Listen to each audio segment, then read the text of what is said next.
Hey guys, this is चंदन श्री। आज फिर से हम अगला टॉपिक लेकर आए हैं और अलग सब्जेक्ट का हम लोग लगातार मेहनत करते हुए जा रहे हैं। बहुत अच्छी बात है। इतना आप लगातार करते जाएंगे तो एक दिन निश्चित आपकी सफलता आपके कदम को चूमेगी। तो आज हम क्राउन सामान्य ज्ञान का, ठीक है, क्राउन सामान्य ज्ञान का ज्योग्राफी, भूगोल, विश्व का भूगोल पढ़ने वाले हैं। ठीक है, विश्व का भूगोल हम लोग पढ़ने जा रहे हैं। बहुत ही इम्पोर्टेंट टॉपिक है और इसमें ख़ास बात ये है कि ये कॉमन सब्जेक्ट की तरह बिहेव करता है। ओके, तो आप जल्दी से जल्दी जुड़िए और इसका लाभ उठाइए। विश्व का भूगोल, ठीक है, एक क्लास पहले हो चुका है। एक खड़ा पेज मतलब 2 पेज पढ़ रहे हैं। ठीक है, एक खड़ा पन्ना बोल सकते हैं, तो 2 पेज हुआ। एक क्लास पहले हो चुका है, दूसरा क्लास हम लोग आज पढ़ने जा रहे हैं। तो दूसरा क्लास पढ़ने का जो भी आपका तरीका है आप अपनाएं और सारा का सारा सब्जेक्ट पढ़ें। ठीक है, एक सब्जेक्ट, ये नहीं कि एक सब्जेक्ट पढ़ेंगे तो आपको सब चीज़ हो जाएगा। ठीक है, सारा सब्जेक्ट को आपको पढ़ना होगा। तो आइए हम लोग स्टार्ट करते हैं। विश्व का भूगोल में तारा जीवन चक्र, टॉपिक का नाम है तारा जीवन चक्र। क्या कहता है इसमें? ब्रह्मांड अनंत गैलेक्सियों का सम्मिलित रूप है। सही बात है, अनंत गैलेक्सियों का सम्मिलित रूप है। प्रत्येक गैलेक्सी में लाखों तारे हैं। ठीक है, प्रत्येक गैलेक्सी में लाखों तारे हैं और गैलेक्सियाँ कितना है? अनंत हैं। गैलेक्सियाँ भी अनंत है और गैलेक्सी के अंदर जो तारे की संख्या है वो लाखों तारे हैं। अब समझ लीजिए एक तारा कितना बड़ा है, उतना बड़ा बड़ा तारा, लाख तारा जमा कीजिएगा तब एक गैलेक्सी होता है। एक गैलेक्सी बहुत बड़ा है। ठीक है, जिसका निर्माण निहारिकाओं से होता है। निहारिकाओं से होता है। गुरुत्वाकर्षण बल से गैस एवं धूल के बादलों का गोले के आकार में संगठित और संगठन, गति, उच्चताप, संलयन अभिक्रिया एक तारे के निर्माण के कारण है। ठीक है, समझिएगा। तारे के विकास क्रम में प्रथम अवस्था प्रोटोस्टार का निर्माण होता है। क्या होता है? प्रथम जो स्टेज होता है क्या है? प्रोटोस्टार। प्रोटोस्टार याद रखिएगा। इसके बाद प्रोटोस्टार, देखिए यहाँ पे हम चिन्ह लगा देते हैं, आपको इधर साइड आपको दिख रहा होगा। ठीक है, तो इसके बाद तारा विकास की मुख्य अवस्था में प्रवेश करता है। तारा जो है मुख्य अवस्था में प्रवेश करता है और जो प्रथम अवस्था क्या था? प्रोटोस्टार। प्रोटोस्टार याद रखिएगा, प्रोटोस्टार। अब देखिए प्रोटो जो स्टार है, तारे के विकास क्रम में प्रथम अवस्था को हम लोग बोलते हैं प्रोटोस्टार। इसके बाद तारा विकास की मुख्य अवस्था में प्रवेश करता है। सही बात है, मुख्य अवस्था में प्रवेश करता है। आपको सिर्फ सुनते हुए जाना है। ठीक है, सुनते हुए जाएंगे, बहुत ही आपको सहायता मिलेगा अपने को रियलाइज करने में। ठीक है, और फिर बाद में आप देख सकते हैं क्वेश्चन वगैरह, सभी क्वेश्चन इसी से आते हैं। आप लोग तो जानते ही होंगे, आप लोग पढ़ते नहीं हैं। ठीक है, सूर्य के आकार का तारा इस अवस्था में 10 मिलियन वर्ष तक रहता है। 10 मिलियन वर्ष तक रहता है। इसके पश्चात तारे का हाइड्रोजन विनिष्ट होने लगता है और वह मृत्यु की ओर अग्रसर होता है। किसी तारे की जीवन अवधि उसके आकार पर निर्भर करती है कि वो कितना दिन मतलब बचेगा तारा, ठीक है, उसके आकार पर डिपेंड करता है। सूर्य के आकार एक सोलर द्रव्यमान 1 सोलर मास के तारे की अवधि 10 मिलियन वर्ष होती है, ठीक है। तारा जितना बड़ा होता जाएगा उसकी जीवनावधि उतनी कम होती जाएगी, ठीक है। सूर्य से 50 गुना बड़े तारे का जीवन सिर्फ कुछ मिलियन वर्ष ही होता है। विकास की मुख्य अवस्था से निकलकर तारा वृद्धावस्था की ओर अग्रसर होता है, जिसमें उसकी बाहरी सतह फैलती है। वह ठंडा होता है और उसकी चमक कम हो जाती। इस स्थिति को रक्त दानव मीन्स रेड गेंट या सुपर रक्तदान कहते हैं। रक्तदान मतलब रेड ग्रेंट या सुपर रक्तदान में सुपर रेड ग्रेंट कहते हैं। रक्तदानव या सुपर रक्तदानव अवस्था में क्रमशः नोवा या सुपरनोवा विस्फोट के पश्चात तारा अपने आकार के अनुरूप मृत्यु की तीन दिशाओं मीन्स कृष्ण वामन, न्यूट्रॉन स्टार या कृष्ण वीवर में से कोई एक प्राप्त करता है, जो इस प्रकार से हैं। हम नीचे उसका विवरण बता रहे हैं। सूर्य सदृश छोटे तारे, पहला है सूर्य सदृश छोटे तारे। रक्तदानव अवस्था एवं नोवा विस्फोट के पश्चात यदि अवशेष सौरिक द्रव्यमान के 1.44 गुना की सीमा के अंदर होगा तो तारा श्वेत वामन बनेगा, ठीक है। श्वेत वामन कब बनता है, एक बार फिर से जान लीजिए।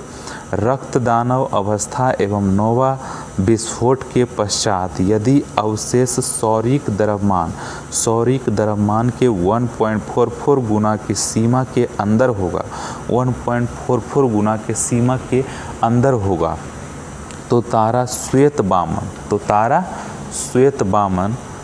वामन बनेगा और अंत में कृष्ण वामन के रूप में मृत्यु की अंतिम अवस्था प्राप्त करेगा, ठीक है। बहुत इम्पोर्टेंट है, ठीक है। अगला है मध्यम आकार के तारा। मध्यम आकार के तारा का क्या कहता है, सुपर रक्तदानव अवस्था के पश्चात सुपरनोवा विस्फोट के बाद अवशेष 1.44 सौरिक द्रव्यमान से 3 सौरिक द्रव्यमान तक रहने वाले तारे न्यूट्रॉन तारे के रूप में परिवर्तित हो जाने की संभावना रखते हैं। एक बार फिर से जान लीजिए, मध्यम आकार के तारे सुपर रक्तदानव अवस्था के पश्चात सुपरनोवा विस्फोट के बाद अवशेष 1.44 सौरिक द्रव्यमान से 3 सौरिक द्रव्यमान तक रहने वाले तारे न्यूट्रॉन तारे के रूप में परिवर्तित हो जाने की संभावना रखते हैं, ठीक है। और अगला 3rd नंबर है बड़े आकार के तारे।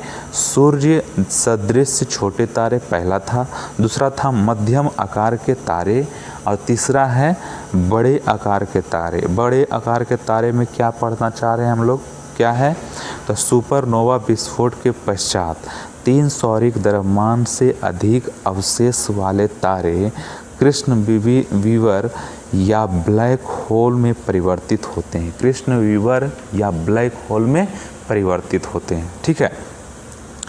अगला जो टॉपिक है चंद्रशेखर सीमा, ठीक है, चंद्रशेखर लिमिट, चंद्रशेखर सीमा इसको बहुत ही अच्छी तरह से पढ़िएगा दोस्तों, इससे क्वेश्चन कभी ना कभी आ ही जाता है। भारतीय वैज्ञानिक सुब्रमण्यम चंद्रशेखर ने 1930 में सौरिक द्रव्यमान की वह सीमा निश्चित की थी जिसके अंदर के तारे श्वेत बामन बनते हैं, जिसके अंदर की तारे श्वेत बामन में बनते हैं और जिसके ऊपर के अवशेष द्रव्यमान वाले तारे न्यूट्रॉन या न्यूट्रॉन स्टार कह सकते हैं, न्यूट्रॉन स्टार या कृष्ण बीवर के रूप में परिवर्तित होते हैं। ठीक है, 1.44 सौरिक द्रव्यमान की चंद्रशेखर सीमा नोवा या सुपरनोवा विस्फोट के बाद बचे अवशेष तारे के द्रव्यमान से सुनिश्चित होती है। ठीक है, सुनिश्चित होती है। अब देखिए बात यहाँ पे आती है कि चंद्रशेखर सीमा क्या है। तो जो भी अभी चीज़ हम बताए हैं, जैसे क्या बताए हैं, भारतीय वैज्ञानिक सुब्रमण्यम चंद्रशेखर ने 1930 में सौरिक द्रव्यमान की वह सीमा निश्चित की थी जिसके अंदर के तारे श्वेत बामन बनते हैं और जिसके ऊपर के अवशेष द्रव्यमान वाले तारे न्यूट्रॉन स्टार या कृष्ण बीवर के रूप में परिवर्तित होते हैं। 1.44 सौरिक द्रव्यमान की चंद्रशेखर सीमा नोवा या सुपरनोवा विस्फोट के बाद बचे अवशेष तारे के द्रव्यमान से सुनिश्चित होती है। ठीक है, और थोड़ा सा अभी इसमें और है एक तारामंडल टॉपिक, लेकिन इसके देखिए जो बगल में पेंट किया हुआ है उसको हम लोग देख रहे हैं। ठीक है, तो सबसे पहला जो ऊपर है पल्सर है, पल्सर घूमते हुए न्यूट्रॉन तारा को पल्सर कहते हैं। घूमते हुए न्यूट्रॉन तारा को क्या कहते हैं? पल्सर कहते हैं। और अगला है राशियाँ। राशियाँ किसको बोलते हैं? सूर्य की परिक्रमा करते समय, सूर्य की परिक्रमा करते समय पृथ्वी 12 नक्षत्र समूहों से होकर गुजरती है। 12 नक्षत्र समूहों से होकर गुजरती है जिन्हें राशियाँ कहते हैं। ठीक है, ये इस प्रकार से हैं। तो अब देखिए एक तरह राशि है, एक तरह चिन्ह है। ठीक है, पहला है मेष, तो इसका चिन्ह है भेड़। उसके बाद फिर वृष है, तो इसका चिन्ह है बैल। मिथुन है, इसका जो चिन्ह है स्त्री पुरुष है। कर्क है केकड़ा, और सिंह है शेर। कन्या है लड़की। तुला है तराजू। वृश्चिक है बिच्छू। धनु है धनुष। मकर है मगर। कुंभ है घड़ा, और मीन है मछली। ठीक है, और अगला जो टॉपिक है तारामंडल है। तारामंडल, तो तारामंडल राशि एक बार और दोहरा दें। चले ठीक है, एक बार और दोहरा देते हैं। मेष हो गया भेड़, एक तरफ मेष राशि है तो इसका चिन्ह है भेड़। उसी तरह से वृष का बैल, मिथुन का स्त्री पुरुष, कर्क का केकड़ा, सिंह का शेर, कन्या का लड़की, तुला का तराजू, वृश्चिक का बिच्छू, धनु का धनुष, मकर का मगर, कुंभ का घड़ा, मीन का मछली। ठीक है, अगला जो टॉपिक है अगला पेज में, अगला जो टॉपिक है क्या कह रहा है? तारामंडल। तारामंडल कई तारों के समूह होते हैं। तारामंडल जो होता है कई तारों के समूह होते हैं जिनकी एक विशेष आकृति होती है। ठीक है, एक विशेष आकृति होती है। जैसे सप्तऋषि तारामंडल की आकृति भालू से मिलती है। जैसे सप्तऋषि तारामंडल का जो आकृति है किसके मिलता है? तो भालू से मिलता है।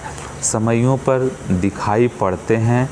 किसी तारामंडल का सर्वाधिक चमकदार नक्षत्र अल्फा नक्षत्र होता है, उससे कम चमकदार बीटा नक्षत्र और इसी प्रकार गामा नक्षत्र आदि कहलाते हैं। इंटरनेशनल एस्ट्रोनॉमिकल यूनियन के अनुसार आकाश में कुल 88 तारामंडल हैं, जिनमें से अधिकांश को दक्षिणी गोलार्ध से देखा जा सकता है। दक्षिणी गोलार्ध से इसको देखा जा सकता है और 88 तारामंडल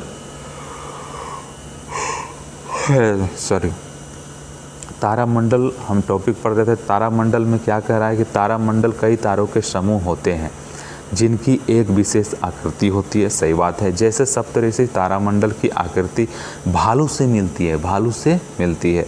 विभिन्न तारामंडल वर्ष के विभिन्न समयों पर दिखाई पड़ते हैं। किसी तारामंडल का सर्वाधिक चमकदार नक्षत्र अल्फा नक्षत्र, उससे कम चमकदार बीटा नक्षत्र और इसी प्रकार गामा नक्षत्र आदि कहलाते हैं। इंटरनेशनल एस्ट्रोनॉमिकल यूनियन के अनुसार आकाश में कुल 88 तारामंडल है, जिनमें से अधिकांश को दक्षिणी गोलार्ध से देखा जा सकता है। दक्षिणी गोलार्ध से देखा जा सकता है। चलिए अगला जो टॉपिक है वो है सौरमंडल। सौरमंडल क्या होता है उसके बारे में जानते हैं। पहले सौरमंडल क्या है।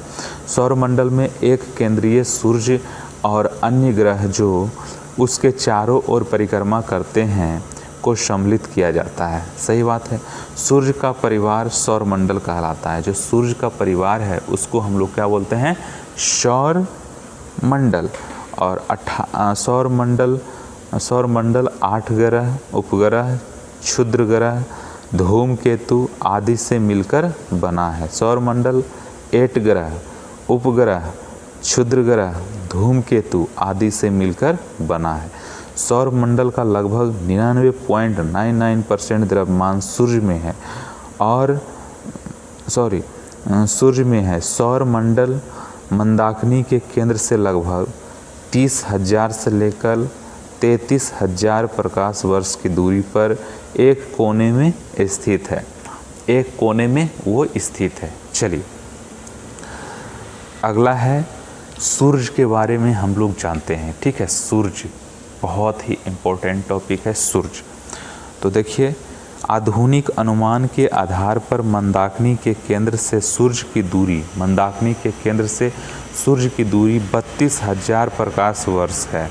सूर्य एक गोलाकार कक्ष में 250 किलोमीटर प्रति सेकेंड की औसत गति से मंदाकिनी के केंद्र के चारों ओर परिक्रमा करता है। इस गति से केंद्र के चारों ओर एक चक्कर पूरा करने में सूर्य को 25 करोड़ वर्ष लगते हैं। यह अवधि ब्रह्मांड वर्ष मीन्स कॉस्मोस ईयर कहलाती है। यह अवधि ब्रह्मांड वर्ष ऐसे कह सकते हैं। 25 करोड़ वर्ष लगता है तो ब्रह्मांड वर्ष उसको बोल सकते हैं। अवधि ब्रह्मांड वर्ष। सूर्य जो है ब्रह्मांड को पूरा चक्कर लगा लेता है, समझिए 25 करोड़ वर्ष में। सूर्य पृथ्वी से 109 गुना बड़ा एवं 3,33,000 गुना भारी है। 3,33,000 गुना भारी है, लेकिन उसका गुरुत्वाकर्षण पृथ्वी के गुरुत्वाकर्षण से 28 गुना अधिक है। ठीक है, याद रखिएगा। सूर्य पृथ्वी से 109 गुना बड़ा एवं 3,33,000 गुना भारी है, लेकिन उसका गुरुत्वाकर्षण पृथ्वी के गुरुत्वाकर्षण से 28 गुना अधिक है। सूर्य अगला पॉइंट है।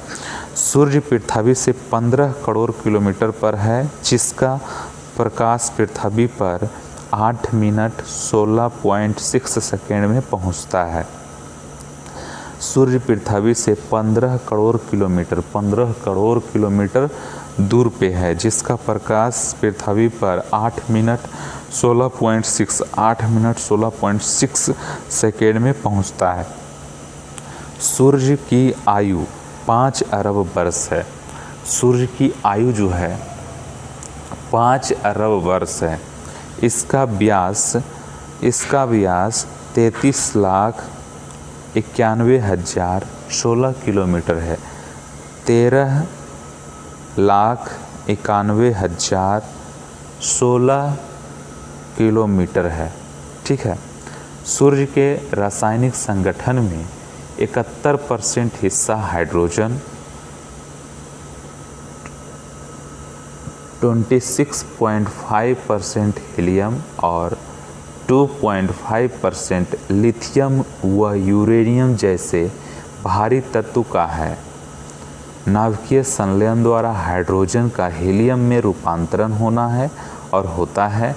यह प्रक्रिया ही सूर्य की ऊर्जा का स्रोत है। यह जो प्रक्रिया है सूर्य की ऊर्जा का स्रोत है। अगला जो टॉपिक है सूर्य की संरचना। सूर्य का केंद्रीय भाग क्रोड कहलाता है, मीन्स कोर कहते हैं इसको। इंग्लिश में क्या कहते हैं? कोर। और हिंदी में क्या कहते हैं? क्रोड कहलाता है। जिसका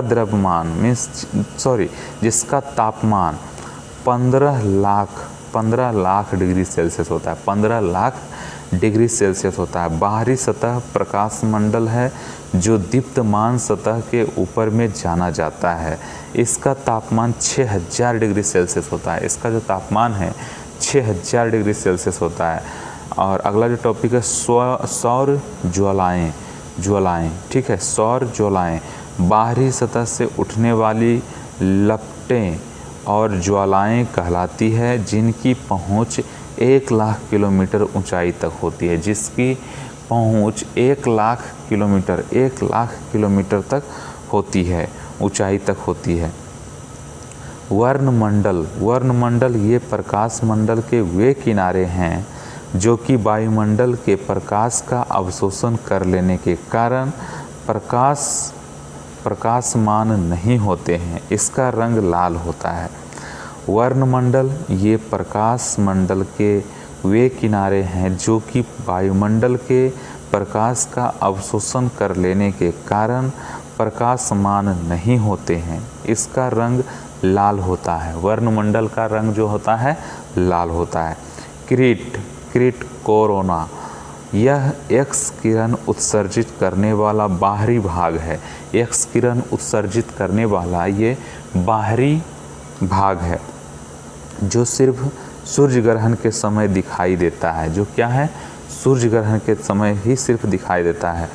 फ्राउनहोफर रेखाएं ये काली रेखाएं होती है जिन्हें सूर्य की सतह पर देखा जा सकता है। सूर्य की सतह पर देखा जा सकता है। अगला है सौर्य कलंक है कोरोना में विद्यमान काले रंग के धब्बे जिनका